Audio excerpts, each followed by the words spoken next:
Hey everyone, just have some final thoughts here on Republic 4. So the most famous thing that you get in Republic 4 is, of course, at the end. It's an account that's referred to as the tripartite soul. Of course, there Socrates ends up dividing the soul into three different parts: the rational part, the spirited part, and the appetitive part.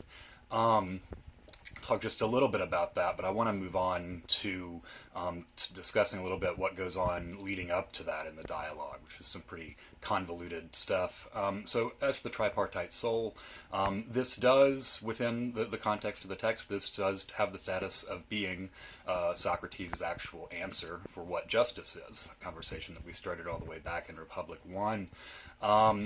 And it's not really a definition. I think it's something that we could do some interpretive work to draw a definition out of.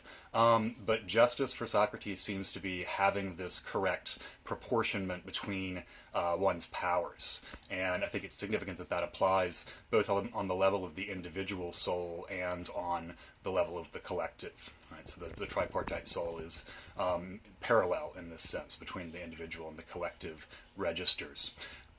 So Socrates thinks that an entity, let's say an agent, whether that be a collective or an individual agent, has justice when it has this proportional arrangement among its various parts. And that's kind of the final say on that.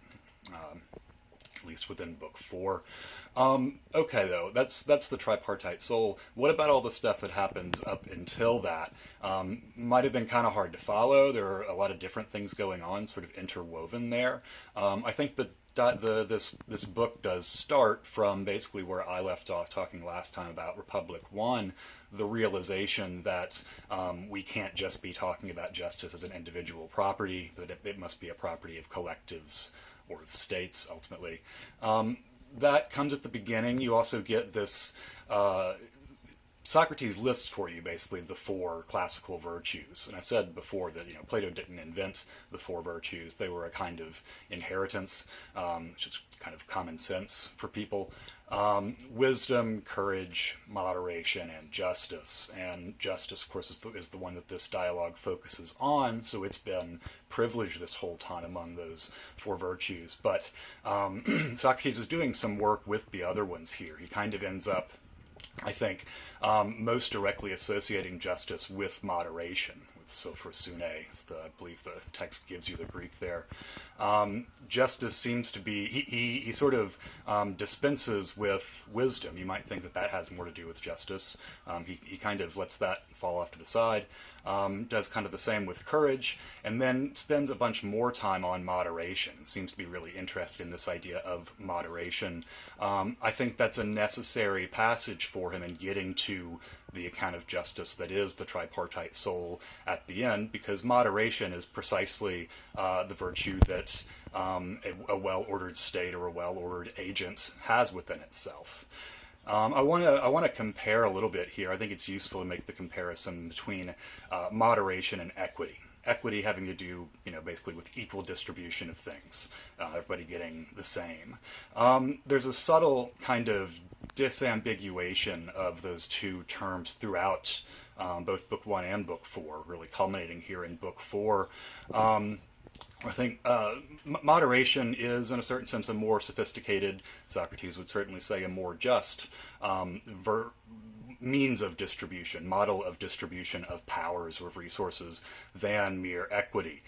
Equity is, in fact, what Socrates is fighting against when he confronts arguments about how everybody should get the same things.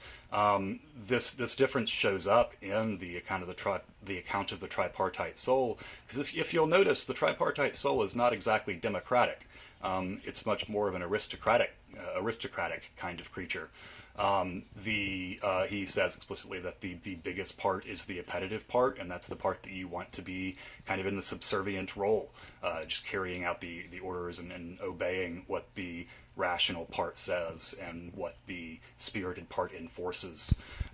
So proportionality proportionality, moderation, versus equity. I think Socrates ultimately gets to the realization that moderation in this sense is closer to the essence of justice.